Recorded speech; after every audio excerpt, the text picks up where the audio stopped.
Dinosaur से पहले भी कुछ ऐसे जायंट क्रिएचर्स थे जो अर्थ पर रूल करते थे और उस समय का नाम था पर्मियन पीरियड। और उस समय पर हमारे अर्थ पर एक ही कॉन्टिनेंट था और वो भी सुपर कॉन्टिनेंट, जिसका नाम था पेंजिया। और ओशन भी एक ही था जो कि वर्ल्ड ओशन, उसका नाम था Panthalassa. Permian period ice age के तुरंत बाद स्टार्ट हुआ था और उस समय पर आज के मुकाबले बहुत ज्यादा ठंड हुआ करती थी। लेकिन अर्थ जैसे जैसे वार्म होते गई, अर्थ पर इंसेक्ट और एनिमल लाइफ रैपिडली इवॉल्व हुई।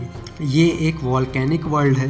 लगभग 290 मिलियन साल पहले अर्थ पर पहला ऐसा पेड़ उगा था जिसमें सीड्स थे और उसका नाम था जिम्नोस्पर्म।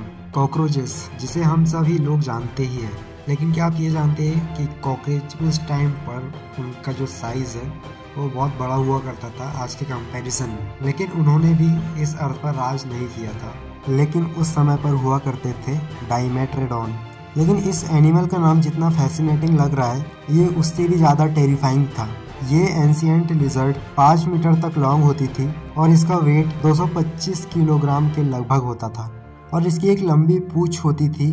और साइंटिस्ट मानते हैं कि ये पूंछ उनके बॉडी के टेम्परेचर को मेंटेन करने के काम आती थी, जो कि आज से लगभग 2073 साल पहले, मतलब मिडिल पर्मियन पीरियड, दूसरे मैमल्स की तरह के जीव इस धरती पर आए और उनमें से एक थे थेरेप्साइड। उनके स्ट्रॉन्ग जॉ और शार्प टीथ हुआ करते थे।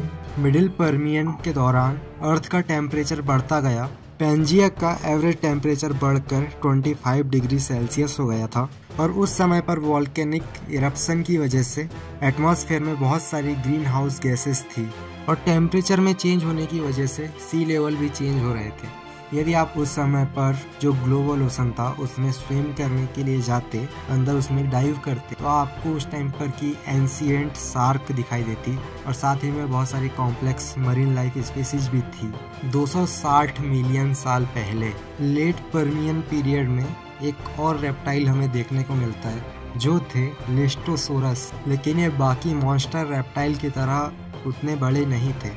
ये करीबन 1 मीटर इनकी लेंथ थी।